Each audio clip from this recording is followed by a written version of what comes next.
The abduction and murder of Amy Mikhailovic. Amy Mikhailovic was born on the 11th of December, 1978 in Little Rock, Arkansas. She was the second child of Mark and Margaret Mikhailovic, joining her older brother of 3 years, Jason. Looking to raise the children in a more idyllic Midwestern scene, Mark and Margaret moved their family to Bay Village, Ohio, a suburb full of promise for fulfilling their life.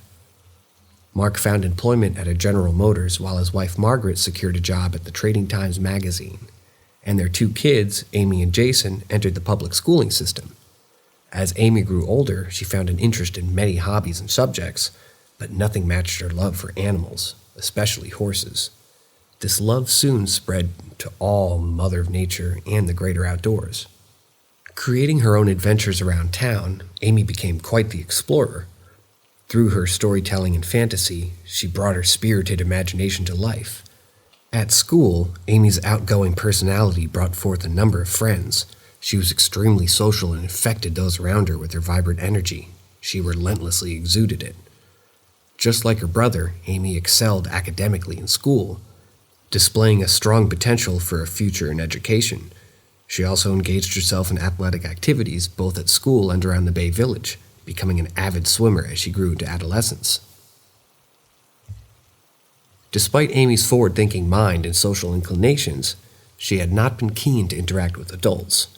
She would answer questions if asked directly, or share a kind greeting, but didn't seek out elderly interaction. This aspect makes her tragic death all the more troubling. Disappearance.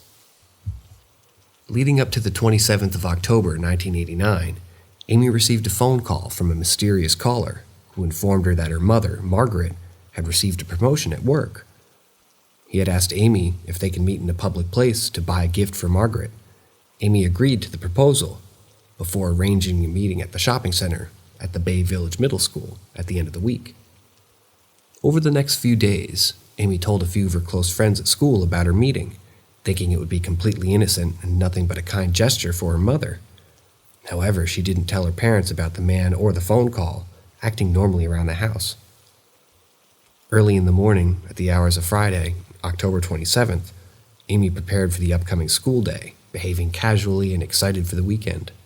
Before leaving, she informed her mother that she would be returning late, citing the audition for the 5th grade choir as her reason. At around 7:20 a.m., Amy departed for school on her bicycle, riding alone as Jason had already left.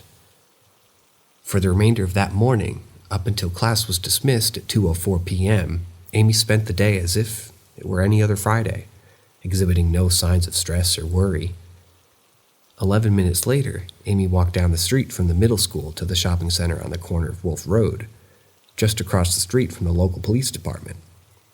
At 2:15 p.m., Amy was seen in the shopping center plaza by fellow classmates who were all hanging around an after-school recreational tradition.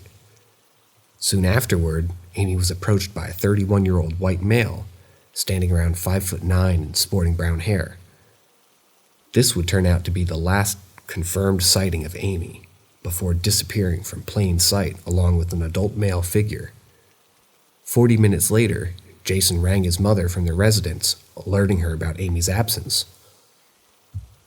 Assuming that Amy was probably still at her choir audition, Margaret asked Jason not to worry, but another alert from Jason 15 minutes later worried Margaret, causing her to gather up her things and prepare to leave work.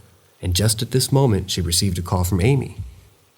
After a brief communication with her daughter, Margaret assumed that Amy had returned home safely, thus returning her to normal work. The next couple of hours trickled by, and Margaret couldn't shake the unsettling fear caused by her daughter's peculiar short replies. Letting her motherly instincts kick in, she packed up and left work in a rush, running to her car. At around 5:30 p.m., Margaret arrived home only to find Amy still absent. She began calling Amy's friends and the neighbors, desperate for any sightings or contact. Unable to locate her, Margaret hopped in her car and retraced her daughter's steps from earlier that day, leading her to Amy's chained bicycle. Immediately afterward, Amy was officially reported missing. Search and discovery. Authorities were alerted and multiple search parties were formed. Countless Bay Village citizens canvassed the streets of their own innocent little lake town. The next morning, the Federal Bureau of Investigation arrived in Bay Village to assist the local law enforcement. The investigation was headed by Dick Wren, a special agent who was a Bay Village resident himself. Before the end of the morning, the police learned that one of Amy's schoolmates, on one of her phone conversations, was an unidentified male. Realizing that the abduction was not random but a predetermined plan, the schoolmate told the investigators that this man knew Amy's phone number, her address, her mother's employer, and even the time she would come home. He knew the area and could create trust in even the smartest children. This abductor was a force to be reckoned with. On October 28th, Howard Kimball, a longtime Bay Village resident, took charge of leading the volunteer search efforts for Amy. Searching up his own command post above City Hall and taking calls and tips from around the area. The late October weekend came to a close, and investigators worried about their window of prime opportunity closing. Over the next 100 days, nothing of use was uncovered. Amy's profile was shared across multiple television programs and on various platforms, and yet no one came forward with anything of substance. The next big find wouldn't come until the early morning hours of February 8th, 1990, when the worst possible scenario unfolded. At around 7 a.m., a female jogger running alongside County Road 1181 in rural Ashland County, Ohio, noticed what appeared to be a body or a lump of clothes resting in a field near a pathway. Authorities were called, and the body was soon discovered to be Amy Mihaljevic. Near the crime scene were blankets and a shower curtain covered in Amy's family dog's hair. Investigation. An autopsy on Amy's body revealed her death to be a clear case of homicide. She had suffered multiple stab wounds to the neck and blunt force trauma to the head. Amy had at least one meal before her death, which most likely was an artificial chicken product, and it occurred only days after her abduction. Furthermore, the bloodstains on her underwear suggest a possibility of sexual assault. The innocent young girl was murdered in cold blood, and her killer was on the loose. For the next 3 decades, Bay Village detectives and FBI led a massive manhunt for the Lake Erie murderer. In 2006, law enforcement learned that a few other girls in the city of North Olmsted, Ohio, received similar calls from an unidentified male figure at around every time Amy received hers. All of them were regarding buying presents for their mothers, in similar setups to the one that led Amy's abduction. None of these girls had gone through with the scheme. This new piece of information signaled to police that they were dealing with a serial predator, rather than a one-off criminal. After another 7 years of inconclusive investigating, Special Agent Phil Torsney was brought on board. Phil told the reporters that the killer was most likely a longtime resident of northern Ohio, with in-depth knowledge of the local geography. Even today, authorities are still without any luck or noteworthy leads. Due to how exhaustively thorough they've been looking into the names, they've come up with over 15,000 interviews, 150 suspects, and 8,000 clues. Despite their commendable efforts, Amy's death is still frozen in a cloud of mystery. There are a few clues and missing artifacts sprinkled throughout the case that are worth magnification. First of all, there were 3 significant items missing from Amy's body on the day that her body was found. These personal artifacts were a pair of black horse riding boots, a denim backpack with an academic binder inside of it, with the slogan "Best in Class" written on the clasp, and a pair of turquoise earrings shaped like horse heads. These items were unique enough to make an impression on Amy's parents and distinguishable enough for the general public to be on the lookout. Detectives assigned to the investigation remarked about how predators in these types of crimes often keep mementos of their victims. These missing objects could easily have been held onto by the killer as a souvenir. If any of them could be found and identified, it could be a connection to Amy. The other peculiar point of interest was uncovered on November 2006, when multiple other girls came forward to investigators, sharing similar stories of phone conversations with an unidentified man. While these girls were not friends of Amy directly, all of them had one conclusive connection to the Lake Erie Nature and Science Center. Detectives looked into the pattern and realized that the center utilized a visitor's log booth at the front door, which all of the girls, including Amy, had signed up to their trips there. Along with signatures, the logbooks also included visitors' phone numbers and addresses, giving the predator an in-depth resource for his potential victims' locations. How many logbooks in the center kept throughout its history, and if they're archived, is unknown. Sadly, the discovery wasn't made until 17 years after Amy's murder, and thus, going back and pinpointing suspects from any documents was nearly impossible. Theories and suspects. Involvement of family. As with many missing and murdered children's cases, one of the most argued theories at the beginning of the investigation was targeting the parents and their potential involvement. Fortunately, in Amy's case, authorities were able to quickly rule out both Mark and Margaret as suspects. They had both rock-solid alibis as they were both at work and around coworkers. Some conspiracy theorists have tried to reason that maybe the parents have hired someone to kidnap their daughter. However, the truth of the matter was that Amy's parents had nothing to gain from carrying out such a bizarre scheme.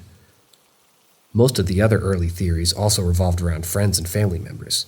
These people most likely had knowledge of Margaret's employment situation, Amy's after-school routine, and the telephone number of her residence. They would have also known Amy's deep-rooted connection with her mother and her absolute will to do anything to make her happy. A child's compassion is usually seen and taken advantage of by people close to them, not by strangers or bystanders. However, all the possible people of interest closely connected to the Mihaljevic were intensely vetted by both the local police and the FBI, and none are currently considered prime suspects. Connections to the Holly Hills farm. There were a few promising individuals discovered by investigators through the first few years after Amy's body was found. The first was a former stable hand at Holly Hills farm, where Amy would ride horses for recreation. His name was Sean Tabelli, and he was also going by Sean Dusky. Sean was kicked out of a previous labor position at a stable for tickling young girls. He was also accused of raping a 12-year-old girl in Washington in 1983. Another person connected via Holly Hills Farms was Dr. Gregory Capella, whose daughter also rode horses alongside Amy. He faced accusations of writing love letters to a female minor, asking to be her boyfriend, and he would also sleep in the same room as young girls when taking the youth soccer teams on trips to Canada. That being said, both of the Holly Hills Farms men profiled only had circumstantial suspicions at best and were never arrested. Connections to memorial events. Another set of suspects would arise due to their involvement with Amy's memorial and the events held around the Bay Village soon after she disappeared. The first was Robert Jones, who attended a memorial service and handed Margaret $1,000 in cash. He didn't know the Mihaljevic family on a personal level, making the kind of transaction was a bit odd. Upon investigation, Robert's strange pattern of behavior was discovered. He had a penchant for standing nude in front of the living room window as young girls walked by. He was also suspected of arson when the home he lived in burned down in 1989. That being said, the FBI couldn't find anything useful while digging through his new home. The other peculiar subject targeted by police after Amy's memorial was an unarmed man featured in former FBI agent Robert Ressler's book, Whoever Fights Monsters. Ressler claimed that the man went out of his way to volunteer in searching for Amy, handing out flyers and going door to door. The man also sent Margaret sympathy cards with hairpins attached, telling her that she and Amy would wear them when Amy was found. Thinking it to be a sign of involvement, Ressler and another FBI agent visited the man to thank him for his volunteer efforts before turning it into an interrogation. While the man professed his innocence, the police kept checking in on him. They found he had a history of mental and emotional issues and felt that he had found their man. Their gut reaction seemed to be validated when the man combined a lethal dosage of ethanol with the soda just weeks after Amy's body was found. Ressler and the FBI attempted to search the residence after suicide, but before they could, the man's family and the house itself were cleaned and emptied. Years later, however, the local police told multiple investigators that there was very little evidence to suggest that this man could be the killer. A serial molester. There were also a couple of other men around the Bay Village area that exhibited disturbing histories with minors and young girls. One of them was Kenneth Robert Stanton, a serial molester who moved to northern Ohio in 1989. His modus operandi was befriending young girls, building up their trust, and invading their homes. Police later said Stanton was only a suspect due to his methods aligning with Amy's killer, but he had zero physical connection to her case. The other male figure was Dr. Frank Vacoon, a local Bay Village dentist who exhibited an interest in female minors. He moved out of the country shortly after Amy was kidnapped, and those who knew him told reporters that he asked his family to send him updates about Amy's case.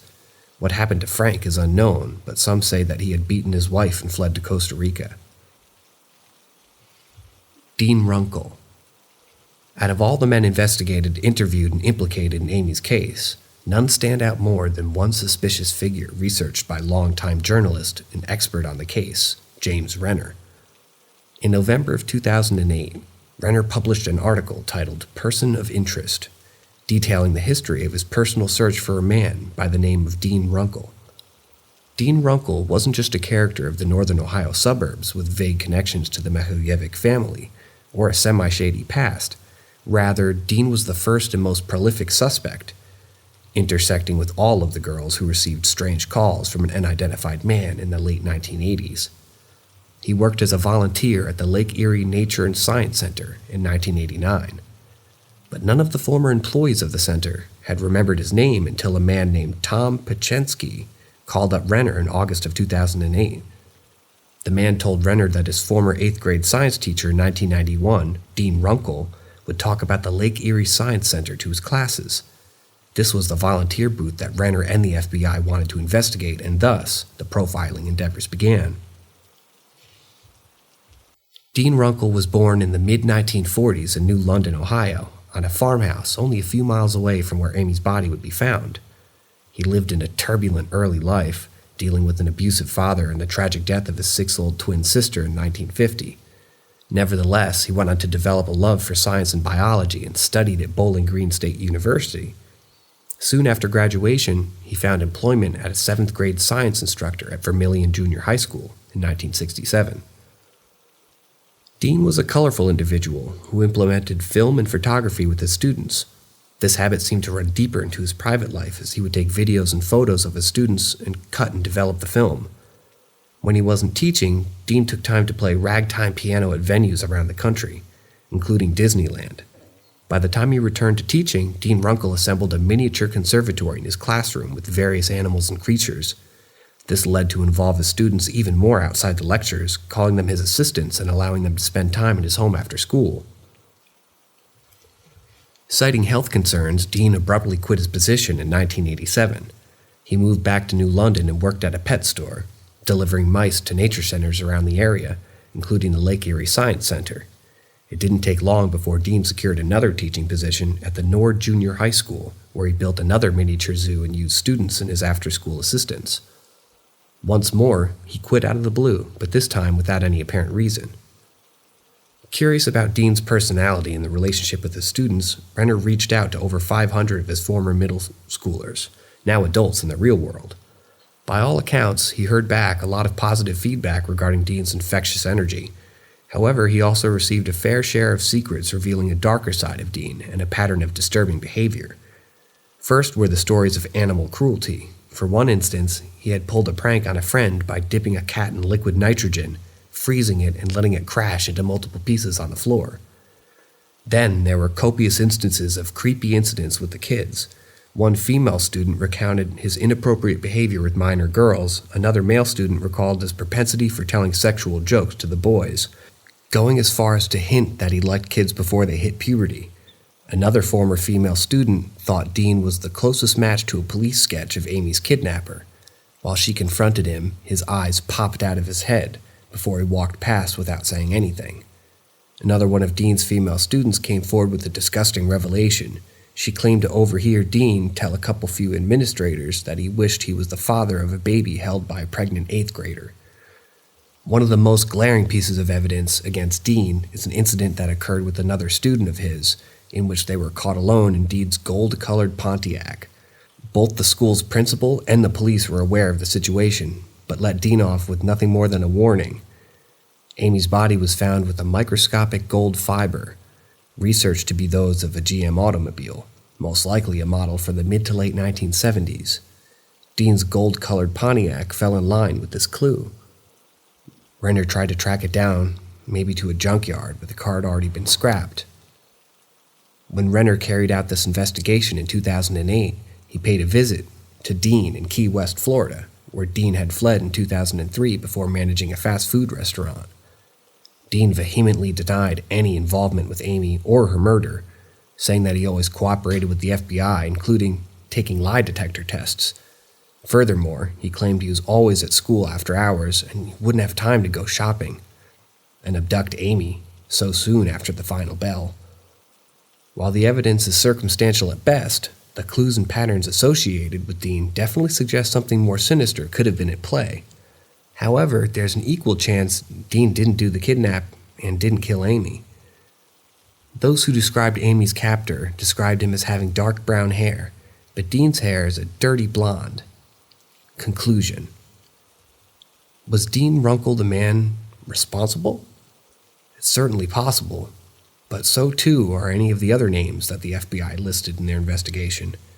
The killer could have also been somebody that nobody expected, someone who became so invisible that his face was never even considered. Not even the police sketches of the abductor give us a concrete answer, as law enforcement has said that the drawing is a simple estimation and likely inaccurate. Thus, the only road to justified conclusion will probably be if DNA evidence is ever procured and linked to a particular individual. Police did find partial hairs not belonging to either Amy or her family on her body, and these have been recently submitted for DNA analysis. However, without the root of the hair, a full DNA profile might not be possible. Unfortunately, considering that they're over 3 decades old, the crime itself, and possibly the finding of Amy's killer, seems to be dwindling as the future rolls on.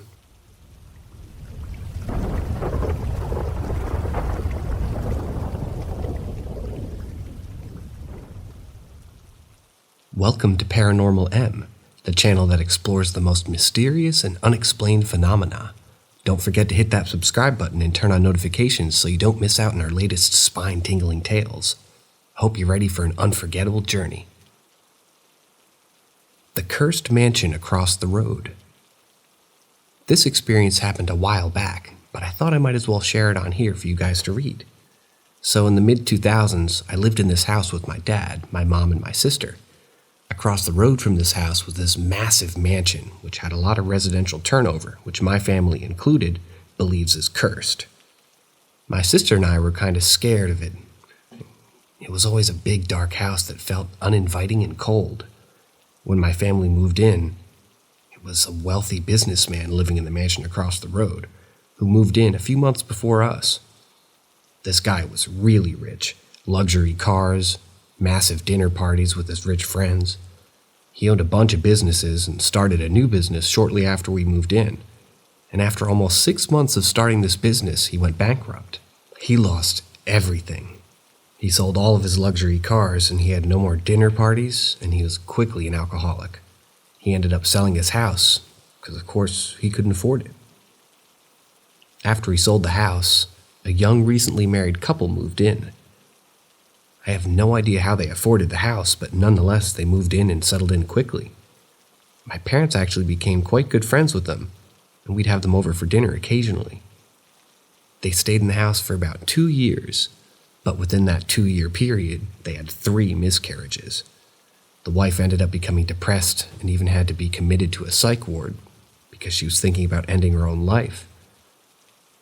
These 2 incidents could be clarified as maybe bad luck or unfortunate events, but the third one, in my opinion, solidifies this house as being cursed. So another couple moved into the house after the other couple decided to move on, and this couple they were also pretty wealthy. They hired a maid to stay in the house and assist them with cooking and cleaning. After a year of them living there, we once again got pretty close to this couple, and we'd sometimes have dinner with them and swim in the pool that they had. One night my dad woke up and had a strange feeling.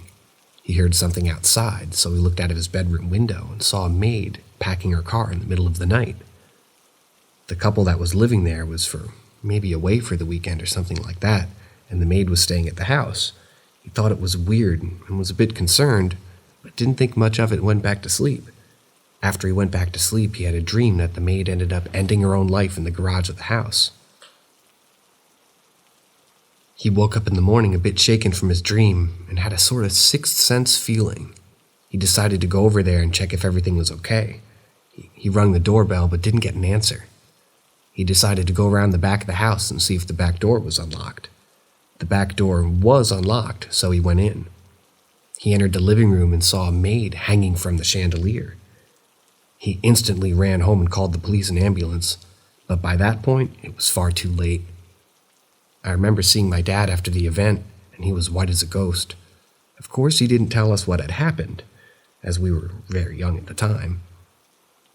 He ended up telling us when we were about 15 or 16. I don't bring it up to him because he hates talking about it and gets very upset at the whole thing.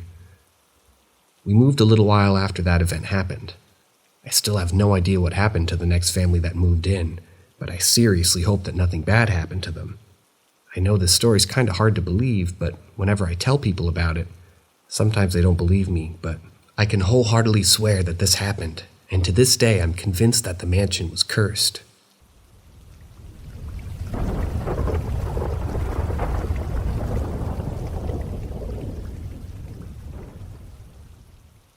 My paranormal encounter with the installers. My first post here. For as long as I can remember, I've been plagued by paranormal occurrences, from apparitions in the night to strange noises and inexplicable events. I've experienced it all, and these encounters have left me with a sense of unease, and I often wonder if I'm particularly vulnerable to such phenomena.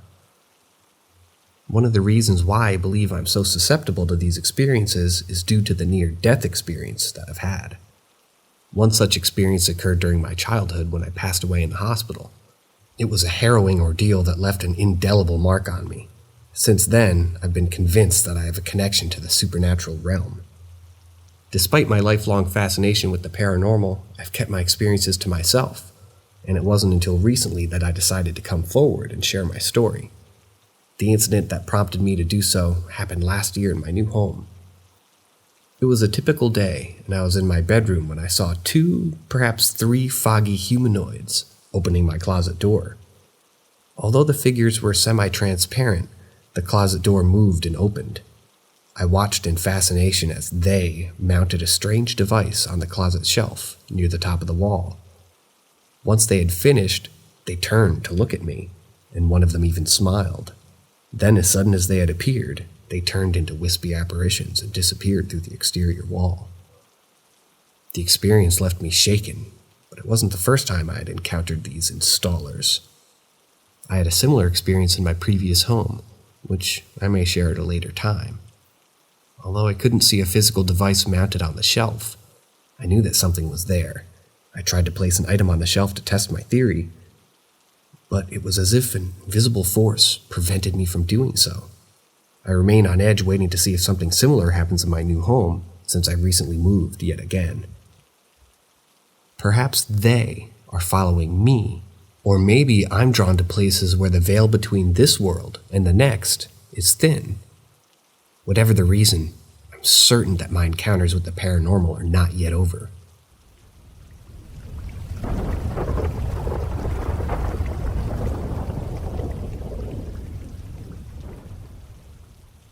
Life after death. As human beings, we're naturally inclined to ponder about the mysteries of the universe, and one of the most profound enigmas that continues to bewilder us is the nature of life after death.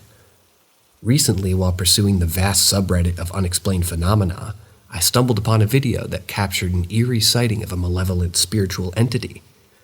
This ominous footage has reignited my curiosity and contemplation of the subject matter at hand. It's evident that each one of us have been drawn to this forum because of our personal experiences with the unexplained or inexplicable occurrences that have taken place in our lives. Therefore, I pose the question to my fellow members. Do you believe in the existence of an afterlife? Is there a spiritual realm beyond our physical reality that we cannot fathom or understand? For me, the answer is a resounding yes. The intense surge of activity and inexplicable happenings that I've witnessed in my own home has left me with an unshakable conviction that entities and the spiritual realm are indeed a reality. Objects being hurled at me without any plausible explanation and a long random scratch that appeared out of nowhere on my forearm, while I was simply sitting and relaxing, serve as an irrefutable evidence of the existence of the spiritual realm. I can't fathom any counter-argument that could dispute the plethora of sightings and experiences shared by fellow members of this subreddit, Therefore, I would be grateful to receive any insight or perspective from those that share my beliefs, or those who hold a divergent viewpoint. Let us delve deeper into this fascinating and enigmatic topic and explore the unknown realms of the existence beyond our mortal existence.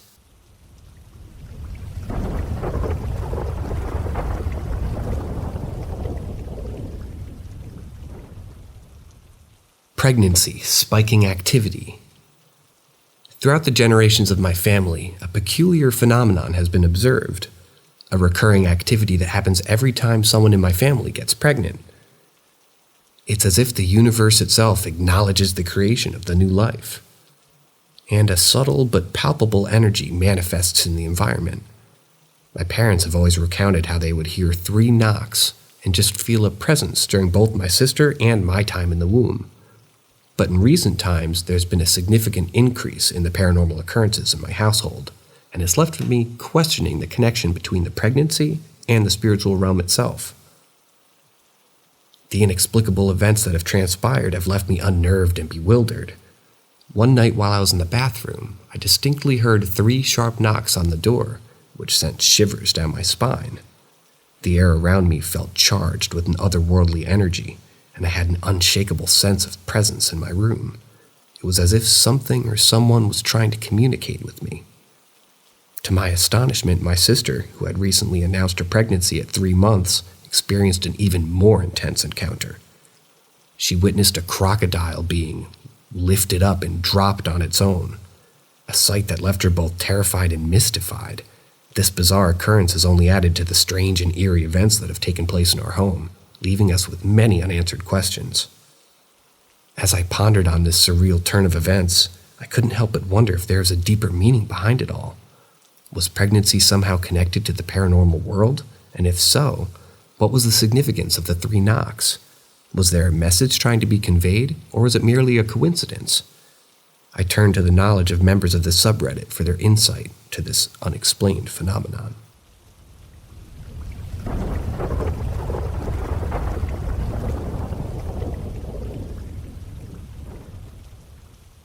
Strange experience. Yesterday, as I lay on the upstairs couch hoping to take a nap, I felt myself slipping into a state of relaxation. My eyes were partly closed and I could see the beautiful colors of the sunlight filtering through my eyelids. As I faced the direction of my westward window, I saw something peculiar. There was a yellow-colored shape, and it seemed to be climbing through the second-story window. At first, I thought it might be a trick of the light or maybe my imagination, but as the figure came into focus, I knew that it was real. The shape was almost 3 feet tall and had an unusual appearance. It was a bright yellow color, and it seemed to glow in the sunlight, and it stood out against the orange-colored background. As it approached, I could see that it had horns, but they were more like those of a young bull. The shape also had a large, droopy nose that made it appear somewhat comical. At this point, I opened my eyes completely, and to my surprise, there was nothing in the room with me. The window was closed, and there was no sign of the yellow shape that I had just seen. I tried to tell myself that it was a figment of my imagination, but I knew that what I had seen was real. I closed my eyes again, hoping to get some rest, but as soon as I did, I noticed the yellow shape moving closer to my spot on the couch.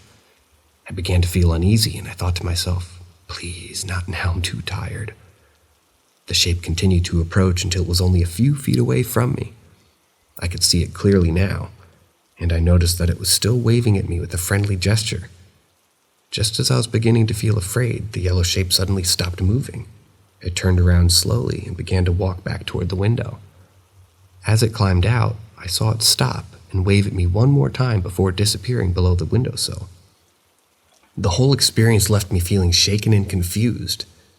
I couldn't explain what I had seen, and I wondered if I had somehow fallen asleep and I was dreaming.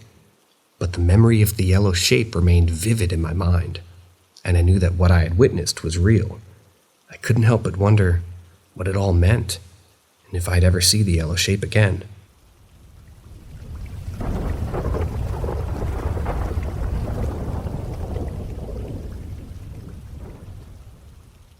Three little girls. For as long as I can remember, I've been plagued by the presence of 3 little girls that seem to follow me wherever I go. This unnerving experience started when I was just 2 years old, and it's continued to occur sporadically for the last 15 years of my life. However, my concerns have escalated now that I'm a parent, and I find myself worrying about the safety of my firstborn child. One particular evening, as I was settling down on the couch for a quiet night in, I closed my eyes and I tried to relax, but within moments the atmosphere around me changed dramatically.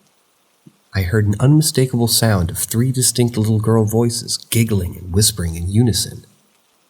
They asked me to come and play with them, and I was filled with a sense of terror that I couldn't shake off. Hoping that it was just my imagination or the sound of the television, I looked over at my mother, who was sitting nearby in her chair, and to my horror, I saw that she was wide awake and staring directly at me. My mother and I searched the entire house for any sign of intruder, but we found nothing unusual, so we went to bed, hoping that the experience was just a strange one-off occurrence. However, when I woke up in the morning, I discovered that I had scratches all down my side.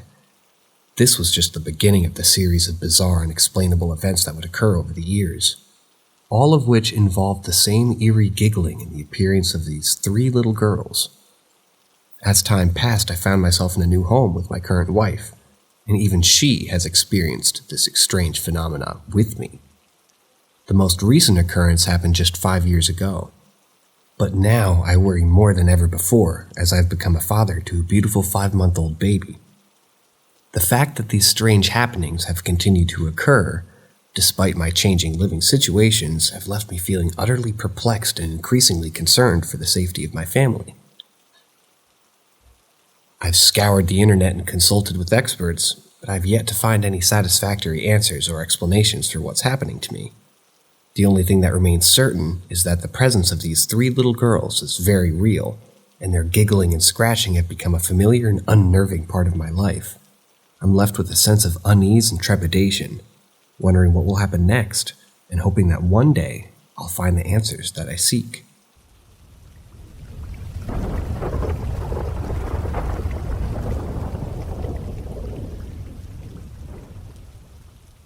Shadow Dog opened my door.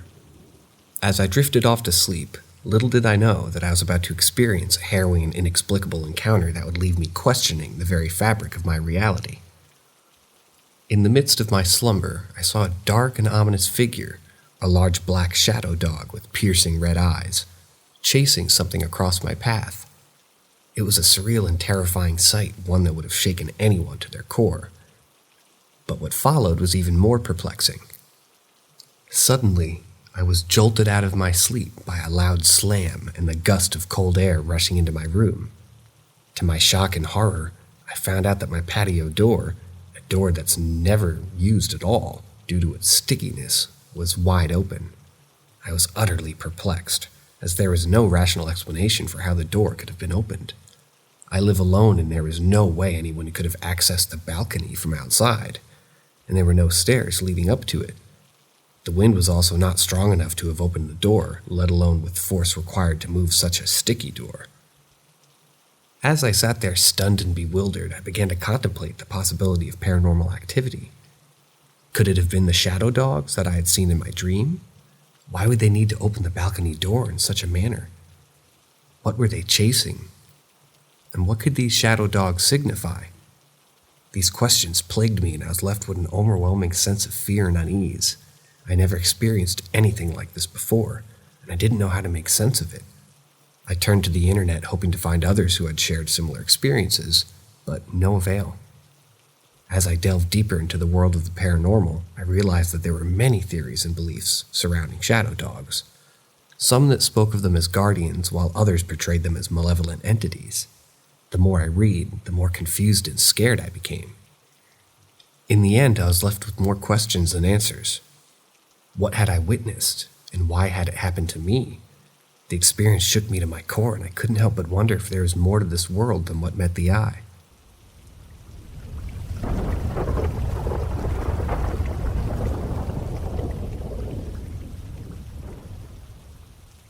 My dog and I saw a suited man in the other room, again.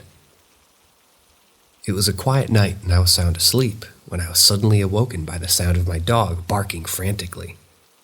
My dog is usually very calm and sticks by my side, so her behavior was highly unusual. I sat up in bed and looked at my clock, which read 2 a.m. I was confused and a little bit scared, but I knew I had to investigate what was going on. As I got out of bed and made my way toward the living room, I could hear my dog digging frantically at the door. When I entered the living room, I was shocked to see a tall man in a dark suit standing there, staring directly at me. He had a distinctive look about him, like something straight out of a 50s detective film. I was terrified because someone was in my house, and I wasn't sure what to do. Quickly searched for my pepper spray and slowly moved toward the man, but before I could reach him, he suddenly vanished into thin air. My dog, however, kept digging and barking frantically as if she could still sense the presence of the mysterious intruder. I was confused and scared, so I went over to my dog to see what she was fixated on. I didn't hear or see anything unusual, but my dog continued to dig and bark at the same spot repeatedly. I tried distracting her with toys and treats, but she was completely disinterested, fixated only on the spot where the man had stood. It was strange and unnerving, especially given the 2 a.m. in the morning part. As I tried to calm my dog down, I couldn't help but feel an eerie feeling in the room. It was as if the man had left a lingering presence, and I couldn't shake the feeling that something unusual had just happened. My dog's unusual behavior and the strange man in the dark suit had left me shaken and scared, wondering if I was safe in my own home.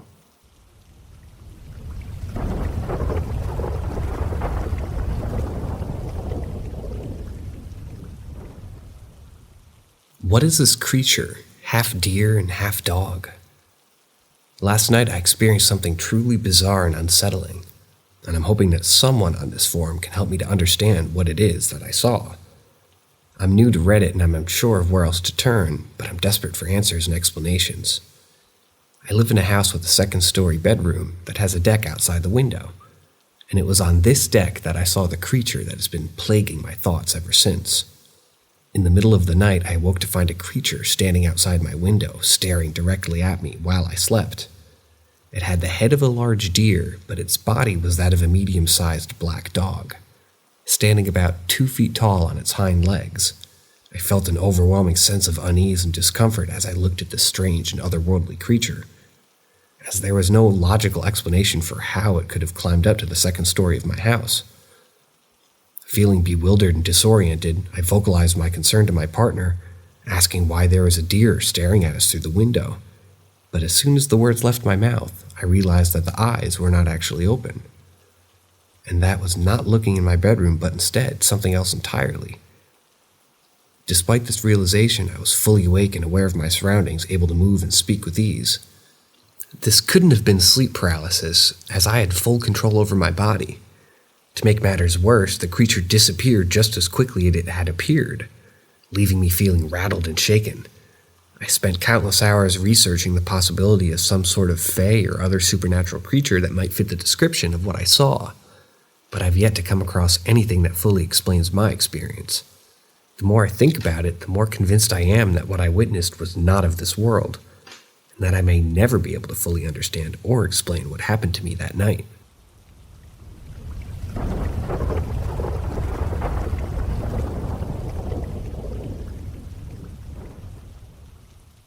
French-Latin voice in my girlfriend's room while she sleeps. The story that I'm about to tell you is one that will send shivers down your spine and make you question the very foundation of your reality. It all started on Valentine's Day, when I decided to install a camera in my girlfriend's room. We were in a medium-distance relationship, and I wanted to be able to check up on her whenever I could. My girlfriend has struggled with mental issues her whole life, and I wanted to be there for her in any way that I could. She had mentioned feeling alone at times, and we both thought that installing a camera would be a good way for me to keep an eye on her and for her to feel less alone. Additionally, she often had trouble sleeping and would have nightmares. I would be able to watch over her and call her if she was ever having bad dreams. For weeks, everything seemed to be going smoothly. I would check up on her every so often, and she seemed to be doing okay. But then about a week ago, something strange happened. I heard a singing voice coming from my girlfriend's room, a voice that sounded French or Latin in origin. It was a woman's voice, high-pitched and whispery, and it sounded malicious. The voice lasted the entire night, and I couldn't shake the feeling that there was something truly sinister about it. What made it even more unsettling was the fact that there was an emphasis on certain words, as if the voice was trying to convey a message. I tried to record the sound, as I usually do, but for some reason I couldn't. It was as if the voice didn't want to be captured on film. My girlfriend's family originally came from France, and she used to be very spiritual, which only added to the sense of unease that I was feeling. As if it wasn't enough, I heard the voice again just a week later. This time, I knew it was something, and that it was seriously wrong. The voice sounded like a motherly figure, and then in words it spoke, it seemed to carry a deep and ominous meaning. I didn't know what to do. Should I tell my girlfriend? Would she think that I was crazy? Or is this some kind of supernatural occurrence that I couldn't explain? The more I thought about it, the more I realized that I was in over my head. As I sit here typing out this story, I can't help but wonder what will happen next. Will the voice return? Will I be able to capture it on film? Or is this something that I'll never be able to explain or understand? Only time will tell.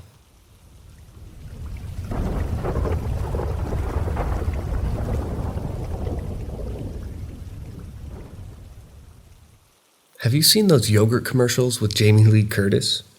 As near as I can tell, the primary appeal of the product is that it'll help you have a safe and happy bowel movement. That's fine, I suppose. It might be a major selling point for some people, but anytime I see that particular brand of curdled dairy, all I can think about is, well, you get the idea. This is relevant, I promise. So, I'm at the grocery store one day, intent on purchasing the supplies necessary to make the most amazing BLT on the face of this planet. One such ingredient is cream cheese, which coincidentally tends to be stocked right next to the yogurt. As I was searching for the suitable supply, this odd rumble became audible, almost like a growl of a wild animal laying in wait. At first I ignored it, thinking it was nothing more than a piece of unseen machinery activating. But as it grew in volume, it took on a sense of being undeniably alive. I remember looking around, wondering if someone's service dog had detected a threat, but I was alone. That's when things got terrifying. The growl grew in intensity, and I could swear that I heard words accompanying it, saying something to the effect of, "Cover you in shit." As the last syllable was uttered, the yogurt exploded at me.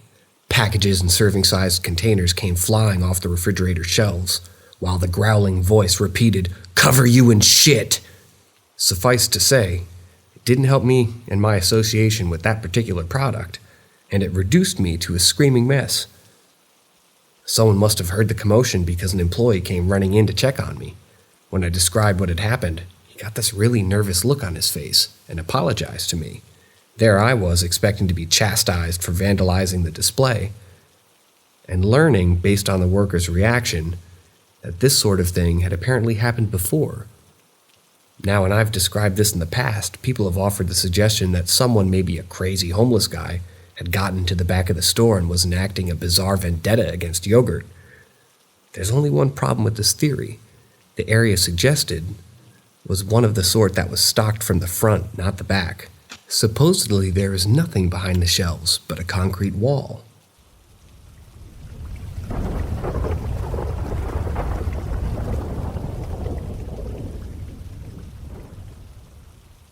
Ghosts operate under the laws of physics.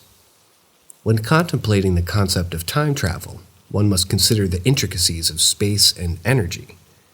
It's not just a matter of traveling through time, but also traversing through different points of space. The idea that beings leave imprints and attachments of consciousness energy upon death is intriguing. These entities, commonly referred to as ghosts, exist purely as energy, leaving behind remnants of their presence that can be detected through electronics and conscious energy. But where exactly do these entities exist? Do they reside in our dimension, a parallel dimension, or within a certain spectrum of reality that our brains can't perceive through our filters? These are questions that have yet to be fully explored by mainstream science. As our planet and solar system move through space at an incredible speed of 500,000+ miles an hour, it's important to consider how these entities are bound by the laws of physics. Gravity, for example, is a force that can influence their movement as they travel through each space. But what other law of physics are they bound to? Which one do they transcend? The perception of time is another factor to consider. People from all over the world have used tools such as Ouija boards to communicate with these entities, summoning them from various points of space and time, including lower dimensions of existence. This raises questions about the existence of time as a linear construct and the potential for time travel through the manipulation of energy. It's fascinating to consider the possibilities and implications of this untapped field of knowledge, and it begs the question, why hasn't mainstream science explored this further? Perhaps it's time to open our minds to the mysteries that surround us and delve deeper into the unknown.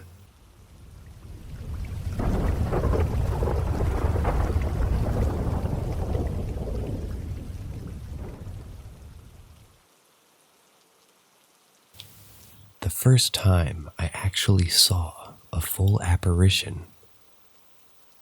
I've been sensitive as long as I can remember, so feeling spirit energy and possibly receiving information regarding them as pictures in my mind is something I'm familiar with, but I generally don't see them or interact with them.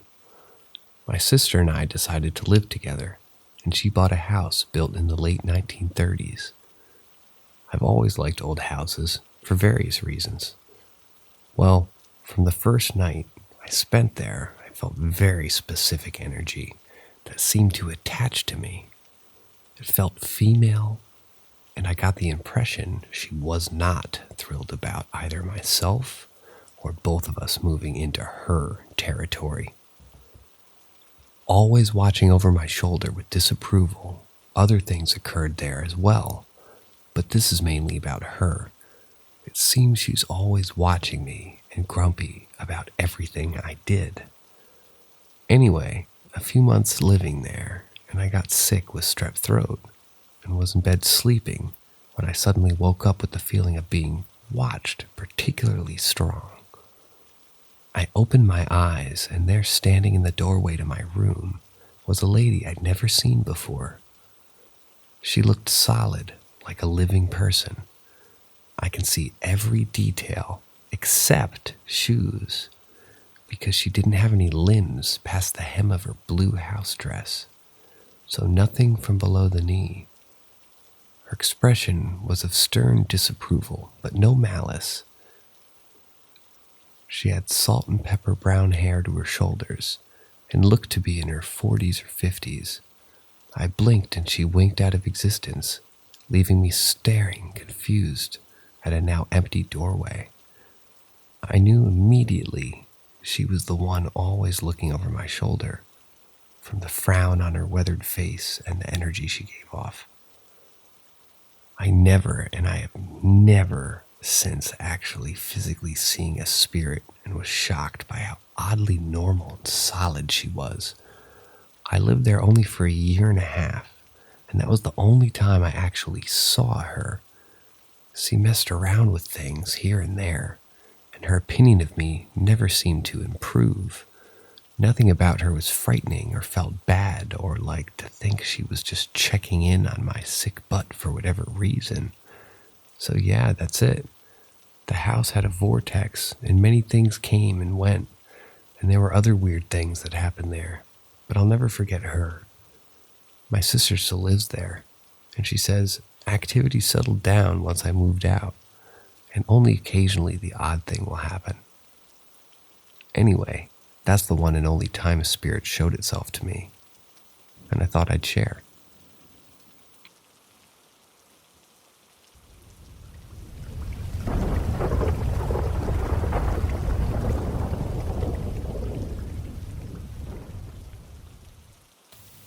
The wooden cane was heard crossing the wooden porch. This story was told by my great-great-grandfather, who was there the night the strange event occurred. The story is passed down through the generations in my family, and allegedly is a true story. This was what I was told by my father. My great-great-grandfather, James, had a cousin who suffered from polio that left him crippled and weak. So much so that the young boy walked with a limp and a cane that he had to carry with him in order to get around. The boys continued to worsen with time, and the weakness and the paralysis of the polio virus began to affect his ability to breathe, and the young boy passed away at the age of 12 years from respiratory failure. A few years after the young boy had died, his younger sister developed pneumonia due to developing influenza. In the early 1900s, there were no modern antibiotics or treatments for the pneumonia or the flu, and sadly the young girl's condition worsened. My great-grandfather, along with other members of the family, were visiting the mother and father of this sick girl, and just around 8 p.m., the wind picked up around the old cabin, and the dogs outside began barking and howling a strange and mysterious bark that James said he had never heard a dog make before. It was then that everyone heard the sound of a cane going across a wooden porch of the cabin. The sound had no sooner started that it was silent. The dogs also silent. Then suddenly the sound started again, a steady thudding of a cane before the quiet whimpers. Then again, all silent. A short time later, it was found that the little girl had died. My great-grandfather James never believed in ghosts and thought it was a strange coincidence, but he said that night definitely made him wonder if the girl's older brother didn't come to take his sister to the other side.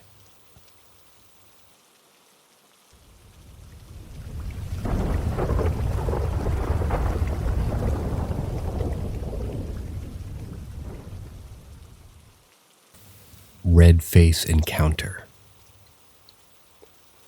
This happened to me and a group of friends a couple of years ago when I was about 19. I've done a ton of research, turned up with nothing similar. So one night, me and two friends that I haven't seen in a while recently got back into contact. I was bored, so I hit them up like, "Hey guys, I know it's been forever, but you all want to go out and go on a night hike?" They were down and said they'd be right over. Me, excited to go for the night woods walk, smoke some weed. Before you say, "Oh, you were just high," it's important to the story. And they picked me up and we head out. We go get some food on the way, and while there I offered if they wanted to smoke, which they declined because they don't smoke. So me, stoned, them, sober as a bug, we get on the back roads to go to a patch of woods with paths, and while we're driving, I see it. On the side of the road, laying on its side, like someone huddled over in the cold, had a bright red face, almost like crazy bad road rash or something. It had a sheen to it. It was also dressed in dark, raggedy robes, like the ones you see in fantasy monsters or witches. It scared the living shit out of me, but I was also so excited to go into the woods, I thought to myself, okay, that was scary as fuck, but you're probably just a little bit too baked and saw an old trash can. You're fine. Do not say anything to the girls because they'll definitely get a bad feeling and our night hike will end there. So I was silent about it and never mentioned it. Then we get to the parking lot of the woods. I'm looking at my phone and one of my friends in a scared tone says, "What the fuck is that?" I was overcome with fear instantly, like I had an instinct or something, and without looking up to mutter out, "What is it?" "The shit chills my bones to this day," she said. "I don't fucking know. It's like a homeless man with a bloodied face watching us from the pavilion." I'm crapping myself at this point, and the other friend says, "He's just watching us. It looks like his clothes are made of rags." I said, "Let's just get the hell out of here." Told him exactly that on the road earlier, but thought I was just crazy. I was so frazzled about the whole thing, I tried every way to rationalize it. We thought maybe it's a black trash can with a red dome lid, and the bag was over the edge. So I went back the next day, and there was absolutely nothing under the pavilion. No barbecue, no trash can, just a table. It took me a year to go back, and I still won't go after dark.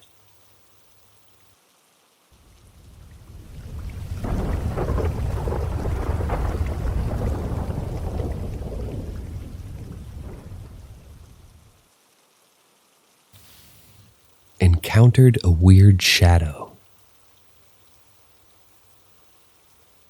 This happened a few years ago, and it stuck with me since then, purely because of how terrifying it was. So me and my brother have the same room. We have a double roof bed, and I sleep under the upper part. The bed isn't really comfortable. Whenever I slept on it, my back would hurt a lot in the morning. Point is, I would occasionally go sleep with my mom, since her bed was really comfy and cozy. One night, when I decided to sleep at my mom's, I woke up for no apparent reason. I checked the timer, and it was around 3 or 4 a.m. This wasn't a very big surprise, because this would happen a few times a month. But this one felt different. After readjusting myself in the bed, while looking at the open door on my left that would have led to the hallway, a black silhouette of a head just appeared, peeking at me. My eyes opened up wide immediately, but I closed them shortly after, but still had them a little open so I could see the figure. At this point, my heart started racing, more than it's ever done in my life. It would not go away. It would just stand there, staring at me, not moving an inch, as if it was making sure I would try to not do something. The staring went on for probably 30 or 40 seconds. I don't truly know how long, and I did not dare to move to my right to check what time it was. After those extremely long seconds, the figure proceeded to go somewhere else, I guess. Of course, I was still extremely scared, so I couldn't just sleep after that. After some time had passed, I noticed that the door started closing. We didn't have the balcony open, so it couldn't have been the air doing that. At the same time, I never noticed any arm pulling the door or anything like that. Maybe it was just too dark or my eyes were too closed to see it, but whatever. I didn't sleep the whole night. I just kept looking at the door and anticipating what was going to happen next. But nothing else happened after that. I noticed it was getting brighter outside, so I kept thinking of getting up and checking the house. Once it became pretty bright outside, I turned to my right to look at what the time was, and it was about 6 a.m. I finally had gotten the courage to get up and cautiously opened the door leading to the hallway to check if anything was wrong. I checked every single room, but I didn't find anything wrong. All the balcony doors were locked. The doors leading outside the rest of the flat also completely locked. To say the least, I was very relieved but very confused. At this point, my mind had already raced through a million different thoughts of what this figure could have been. It could have been a burglar, but I didn't notice any door unlocked or tampered with.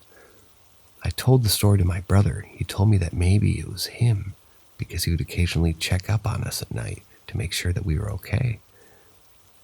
If it was, though, I would have been able to discern his facial features, right? The thing I saw was a pitch black silhouette, no hair, no nothing. At least I should have been able to recognize his long hair. I honestly have no idea what I could have been other than a weird spirit just deciding to pay us a visit.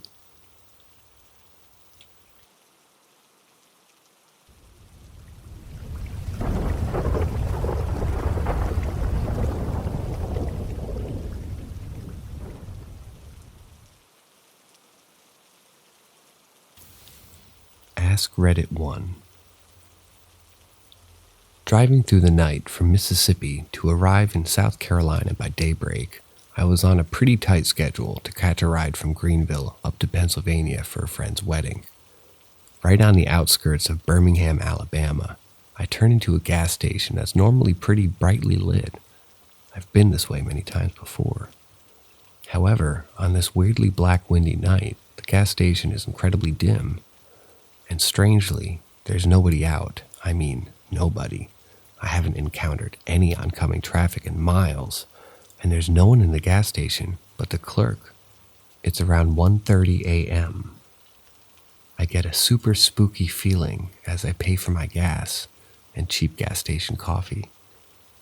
As I pull out from the dim parking lot back onto the highway, just minutes away from the interstate ramp that'll take me towards Atlanta.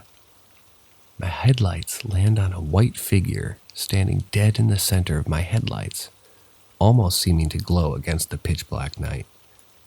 Standing perhaps a step back from the highway on a very narrow, rocky shoulder is a man dressed in what I honest to God think to this day were KKK robes with the hood up. He was staring directly into my eyes, holding a picket sign with handwritten words, "Jesus will return today, May 9th, 2016. The end is finally here." Needless to say, I noped the hell out of there as fast as I could. The creepiest thing was that to exit the parking lot, I had to drive directly towards this man before turning left on the highway. I'll never forget the stare down. Me, perplexed and freaking the crap out. Him, emotionless as a statue, staring at me until I was out of sight.